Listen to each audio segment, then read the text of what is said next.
Hello everyone, welcome to JRF Adda. मेरा नाम वर्षा गौर है। मैं आपकी पब्लिक एडमिनिस्ट्रेशन की एजुकेटर हूँ। ये मेरा इंट्रोडक्टरी बायो है। जल्दी से आज शुरू करते हैं आज का सेशन। जेआरएफ अड्डा प्रीमियम ज्वाइन करने के लिए आप लोग मेरे साथ जुड़ जाइए जून 2025 के बैच के साथ। एंड लाइव फाउंडेशन बैचेस आपके लिए चल रहे हैं जेआरएफ अड्डा पब्लिक एडमिनिस्ट्रेशन के यहाँ पर। इसको आप देख सकते हैं, पेपर 2 पब्लिक एडमिनिस्ट्रेशन आपके लिए कंटिन्यूअस पढ़ाया जा रहा है ऑन दिस प्लेटफॉर्म।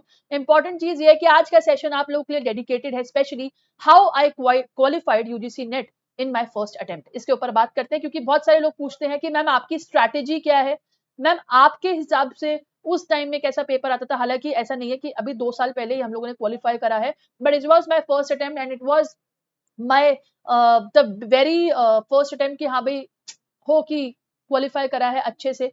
तो उसके बारे में थोड़ी सी चर्चा करते हैं कि कैसे हम लोगों ने जो है मेरी स्ट्रैटेजी रही थी मेरे इस एग्जाम को क्वालिफाई करने की। सबसे पहले तो देखिए बात करते हैं आइडियल क्वेश्चन। देखिए पेपर 1 आपका 38 से 40 क्वेश्चंस करेक्ट होने चाहिए आज के हिसाब से, क्योंकि आज की कट ऑफ जो है जेआरएफ की कट ऑफ जा रही है 222। टेक्निकली देखा जाए 218 के से बीच और 222 के बीच में आपका स्कोर वेरी करेगा ऑफ दिसंबर 20 सॉरी जून 2025। जून 2025 का देखो, अगर हम ये बोलते हैं पेपर इजी आएगा मुश्किल आएगा, ये हम कह नहीं सकते हैं। ये कट ऑफ लो भी जा सकती है, क्योंकि अब तक पहली बार ऐसा हुआ है कि 222 कट ऑफ गई है पब्लिक एडमिनिस्ट्रेशन में, वेरी फर्स्ट टाइम आपके दिसंबर अटेम्प्ट में। तो ये चीज का रिस्क ना लेते हुए इस चीज पर ध्यान देंगे कि पेपर 1 38 टू 40 क्वेश्चन करेक्ट होने चाहिए। पेपर 2 की अगर मैं बात करूं तो आपके क्वेश्चंस जो हैं ऑलमोस्ट 75 से लेकर 80 क्वेश्चंस आपके करेक्ट होने चाहिए। Ideal score for UGC net, सिर्फ अगर आप नेट क्वालिफाई करना चाहते हैं तो 196 के आसपास आपका आइडियल स्कोर ये है। इसके बाद आपका कट ऑफ जो है ऑलमोस्ट 190 186 ऐसे वेरी करेगी फॉर पीएचडी ओनली कैटेगरी के लिए। पर मैं उसके ऊपर बात नहीं करूंगी, मैं इसके ऊपर बात करूंगी कि आपको एग्जाम को किस तरीके से टारगेट करना है। देखिए अभी लास्ट 40 डेज जो है आपकी स्ट्रैटेजी इस प्रकार होनी चाहिए कि आप अपना डेली कंटेंट रीड करिए, आप कंटेंट को रिवाइज करिए। ईयर्स बुक आर्टिकल स्टेटमेंट, ये फैक्ट्स आप एंड टाइम पर अब आपके लिए करने का टाइम आ चुका है। नॉलेज को अप्लाई करके आप पीवाईक्यू सॉल्व करिए एंड स्पेशली लास्ट 10 डेज अगर मैं आपको बोलूं 10 डेज में आप वो चीज कंप्लीट करिए जो आपका अनडन है, जो आपने अभी तक टच नहीं किया है। 10 टू 15 डेज में वो वाइंड अप करिए।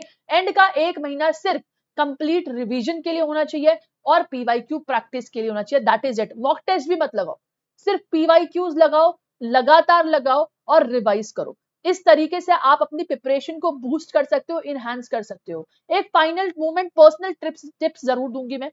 कोशिश करो कि अगर 45 डेज आपके पास बचते हैं तो इन 45 डेज में कम से कम आप 5 बार ना ओवरऑल सिलेबस को रिवाइज कर लो। At least if not overall then at least majority of the unit को रिवाइज कर लो, क्योंकि ये काम मैंने किया था। अब आपके नोट्स एज वेल एज जो आपके लॉन्ग पीडीएफ या फिर जहां से भी आपने अपने नोट्स बनाए हैं उन दोनों को पढ़ने का टाइम, और जो लास्ट 20 टू 25 डेज है 20 टू 25 डेज है उसमें आप केवल अपने पर्सनल नोट्स पढ़िए, जो आपने बनाए हैं उतना इनफ है। ठीक है। पेपर 1 के अगर बारे में बात करूं तो देखो रेगुलरली आपका डीआई सॉल्व होना चाहिए, रेगुलरली आपका आरसी सॉल्व होना चाहिए, आपकी मैथ्स चलनी चाहिए बढ़िया।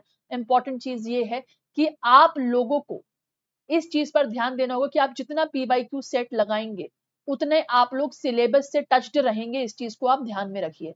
आप जितना पीवाईक्यू लगाएंगे उतने आप सिलेबस से टच में रहेंगे। Also if I talk about paper 2 के लिए आप लोग को इस चीज को ध्यान देना पड़ेगा कि आपका पेपर 2 में जो भी आपके इंपॉर्टेंट कॉन्सेप्ट्स है उसको आप वो करेंगे, रिवाइज करेंगे अपने इंपॉर्टेंट कॉन्सेप्ट्स को।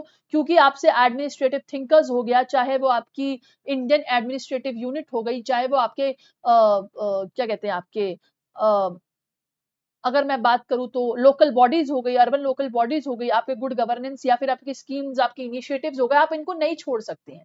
ये फोकस एरिया, यहां से आपके क्वेश्चंस बनते हैं। आप कंपैरेटिव पब्लिक एडमिनिस्ट्रेशन को नहीं छोड़ सकते हैं, राइट। सो आप प्लीज इन सब चीजों पर ध्यान दीजिए। 45 डेज की स्ट्रैटेजी है, आपको इस सब चीजों पर ध्यान देना है।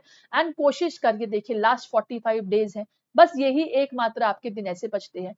पीवाईक्यूज आप लोग रेगुलरली लगाइए, आप लोग नोट्स अपने रेगुलर पढ़िए। इसमें से भी इतना सिर्फ करने से भी ना आपका 75% जो लोग अभी भी जुड़ रहे हैं जेआरएफ अड्डा के साथ, जो लोग अभी भी जुड़ रहे हैं, अगर वो केवल पीवाईक्यूज लगाते हैं, नोट्स की प्रैक्टिस, नोट्स अपने पढ़ते हैं अपडेटेड तरीके से, आप लोग अभी भी अच्छा खासा स्कोर कर सकते हैं एग्जामिनेशन में, एटलीस्ट नेट तो क्वालिफाई कर ही सकते हैं। एक इंपॉर्टेंट चीज जरूर आपको बताना चाहूंगी, इससे पहले मैं आपकी इसके बारे में बात करूं, देखिए आपका इग्निशन बैच मैं लॉन्च कर रही हूँ 21 तारीख से, तो उसको आप ज्वाइन कर सकते हैं, बिल्कुल इसको आप देख सकते हैं आपके इग्निशन बैच को। ओवरऑल रिव्यू की बात करूं तो देखो पेपर 1 एंड पेपर 2 आपके लिए बहुत इंपॉर्टेंट है, दोनों के लिए ही आप कंटेंट रिवीजन और पीवाईक्यू प्रैक्टिस करिए। मैंने आपको पहले भी बोला है, सॉल्व करिए, आप डीआई सॉल्व करिए, आप आरसी जो भी आपकी प्रैक्टिस लायक आपकी यूनिट है, आप प्लीज उस पर काम कीजिए, दैट इज मोर इंपॉर्टेंट। इसी के साथ करती हूँ इस सेशन को wind up. All the best, I hope this session enlightens you and आप अपनी प्रिपरेशन को और अच्छे तरीके से बूस्ट अप कर दें। All the best, thank you so much for watching. मिलती हूँ आपसे अगले सेशन में, बाय बाय, टेक केयर।